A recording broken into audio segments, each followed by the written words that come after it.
Hello friends, the tasty table with me में आपका स्वागत है।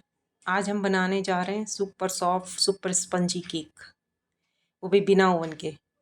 और ये बच्चों के लिए हेल्दी भी है क्योंकि हम बिना मैदा के ये केक बनाने जा रहे हैं। आज हम मैदा की जगह आज इसमें सूजी का यूज़ करेंगे और सूजी का यूज़ करने के बाद भी इतना सॉफ्ट और स्पंजी बन के तैयार होगा ये।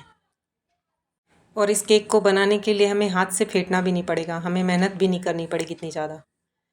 हम इसे मिक्सी में तैयार करेंगे जिससे ये बहुत जल्दी तैयार हो जाएगा बैटर इसका। तो चलिए हम स्टार्ट करते हैं super soft super spongy cake. इसके लिए पहले हम चीनी लेंगे हाफ कप और सूजी लेंगे 1 कप। मतलब जितनी सूजी है उससे हाफ हम चीनी लेंगे। चीनी को हमने पीसा नहीं था क्योंकि ये दोनों को मिक्स करके हम मिक्सी में ही पीस लेंगे, अलग से हमें पीसने की ज़रूरत नहीं है इसको। तो मिक्सी में चला के इन दोनों को बिल्कुल पाउडर बना लेंगे, जिससे बारीक एकदम चीनी पीस जानी चाहिए, दाने नहीं रहने चाहिए उसके। इतनी देर तक उसे पीसेंगे हम। और ये केक आज हम ओवन में तैयार नहीं करेंगे, हम गैस पर ही करेंगे कढ़ाई के अंदर। और 35 मिनट में एक केक बन के तैयार भी हो जाएगा। और इस बैटर को हम मिक्सी में तैयार करेंगे, 5-7 मिनट में ये बैटर भी तैयार हो जाएगा। तो मीन्स टोटल मिला के हमारे 40 मिनट्स करीब लगेंगे इसमें। अभी हमारी सूजी और चीनी बिल्कुल बारीक पिस गई है, पाउडर बन गया एकदम ही। ध्यान रखिए कि एकदम दाने नहीं रहने चाहिए, इसमें बिल्कुल बारीक हो जाना चाहिए। अब इसमें हम मिल्क पाउडर यूज़ करेंगे 1/4 कप। और जितना मिल्क पाउडर यूज़ कर रहे हैं हम, उतना ही हम कस्टर्ड पाउडर यूज़ करेंगे। मैं इसमें वैनिला कस्टर्ड पाउडर यूज़ कर रही हूँ, आप चाहें तो दूसरे फ्लेवर का भी यूज़ कर सकते हैं। अब इन दोनों को डालने के बाद मिक्सी को फिर अच्छे से चला देंगे, जिससे अच्छे से वो मिक्स हो जाए, वो अलग अलग ना रहे, सब कुछ आपस में मिल जाए। इतनी देर चलाना है इसे हमें, क्योंकि इसको पीसना तो है नहीं, मिक्स ही करना है। चीनी और सूजी को पीसना था, वो हमने पहले ही पीस ली है। तो इसको चला के बस इसको मिक्सअप करना है बस। इसमें मेजरमेंट का ध्यान रखना आप। जितनी सूजी थी उससे हाफ हमारी चीनी थी, और जितनी चीनी थी उससे हाफ हमारा कस्टर्ड पाउडर है, और जितना कस्टर्ड पाउडर है उतना ही मिल्क पाउडर है। और इसमें जो घी यूज़ करेंगे वो भी जितना मिल्क पाउडर यूज़ किया है, मतलब वो भी 1/4 कप। मीन्स का 1/4 कप है, सूजी का 1/4 हो गया घी, उसका 1/4 कस्टर्ड, उसका 1/4 मिल्क पाउडर। और दूध हम यूज़ करेंगे 1 कप, जितनी सूजी थी उतना ही दूध। अगर दूध हमें कम लगा तो हम बाद में यूज़ कर लेंगे, 3-4 चम्मच और ऊपर से डाल लेंगे। पहले हम 1 कप ही डालेंगे इसमें।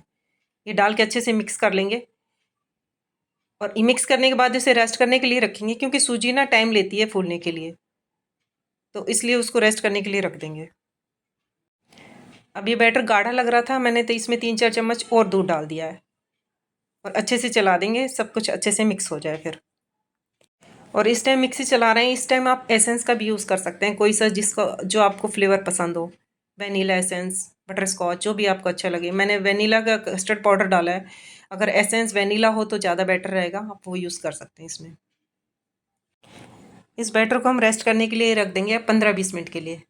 और अब हम गैस ऑन करके कढ़ाई रख देंगे, उसमें नीचे नमक डाल देंगे, और फ्लेम को इस टाइम मीडियम से थोड़ा कम रखेंगे, ज़्यादा नहीं रखेंगे, थोड़ा सा कम रखेंगे।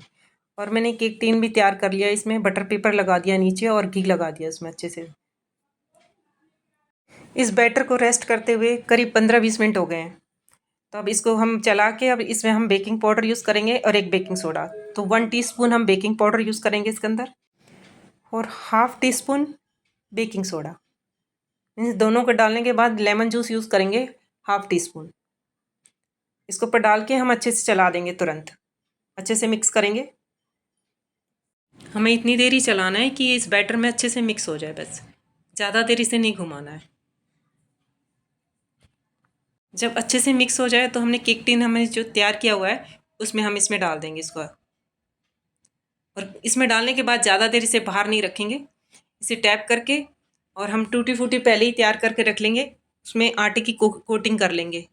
क्योंकि जब वो डालेंगे ना इस पर, अगर उस पर कोटिंग नहीं करेंगे आटे की तो वो नीचे जाके बैठ जाएंगी, इसलिए पहले ही उसको तैयार करके रख लें टूटी फूटी को।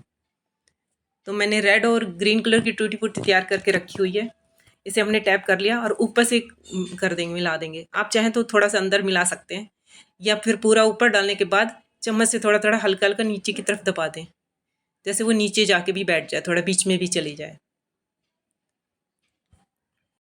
और जल्दी से इसको करने के बाद जो हमारा प्री हीट हो गई कढ़ाई, उसमें इसको रख देंगे हम। इसे करीब हम 25-30 मिनट के लिए बेक करेंगे। अब 25-30 मिनट बाद इसको एक बार चेक कर लेना कि ये पक तो नहीं गया है, कि इसमें अंदर चाकू डाल के या टूथपिक डाल के अब चेक कर लेना। अगर उसमें नहीं चिपक रहा है मीन्स ये बेक हो गया है। अब मेरे केक को 30 मिनट से वो ज़्यादा हो गया है टाइम, तो इसको चेक कर लेते हैं हम इसमें डाल के। अगर चिपक रहा है तो मीन्स अभी टाइम है उसे पकने में, लेकिन ये पूरी तरह से पक गया है, इसमें चाकू में कुछ भी नहीं लगा है। हमारा सॉफ्ट और स्पंजी केक तैयार हो गया है। और ध्यान रखें गरम गरम ना निकालें, थोड़े से 15-20 मिनट रेस्ट करने दें, उसके बाद निकालें इसे। इसमें हमने बटर पेपर का यूज़ किया था तो ये आराम से निकल जाएगा। और काटने जब ये ठंडा हो जाए, अगर गरम गरम में काट देंगे तो बिखर जाएगा। और इसे निकालने के बाद पलट के इसका पेपर हटा दें। जब हम नीचे बटर पेपर यूज़ करते हैं तो नीचे चिपकता नहीं है, आराम से निकल जाता है। अब ये तैयार हो गया, ठंडा हो गया हमारा। अब इसे हम काट लेते हैं। अब जब जैसा मन चाहे वैसी शेप काट लें इसकी। अब ये केक तैयार हो गया, अब चाय के साथ खाएं तो लीजिए तैयार हो गया हमारा सुपर सॉफ्ट और सुपर स्पंजी केक। अब बच्चे भी इसे कभी भी खा सकते हैं क्योंकि ये हेल्दी है, ये मैदा का नहीं है, सूजी का है, तो आप उसे रोक नहीं सकते हैं बच्चों को खाने के लिए। तो उनके लिए बना के रखें, जब उनका भूख लगे, उनका मन करे तो ये खा लें। और इस केक को बनाने के लिए आपको ओवन की भी ज़रूरत नहीं पड़ेगी, आप अपने गैस पे कभी भी तैयार कर सकते हैं इसको। और अगर आप टूटी फूटी नहीं है आपके पास, इस जगह आप ड्राई फ्रूट भी डाल सकते हैं। आपके पास कोई ड्राई फ्रूट है, बारीक बारीक उसे थोड़ा सा काट लें, थोड़ा मोटा मोटा, ज़्यादा बारीक नहीं, थोड़ा मोटा मोटा ही काट के इसमें मिक्स कर लें और उसका भी तैयार कर सकते हैं आप ये। और मैं उम्मीद करती हूँ कि आपको ये मेरी वीडियो अच्छी लगी होगी। अगर आपको मेरी वीडियो अच्छी लगती है तो प्लीज़ लाइक करें, और अभी तक आपने मेरे चैनल को सब्सक्राइब नहीं किया है तो प्लीज़ सब्सक्राइब ज़रूर कर देना। Thank you.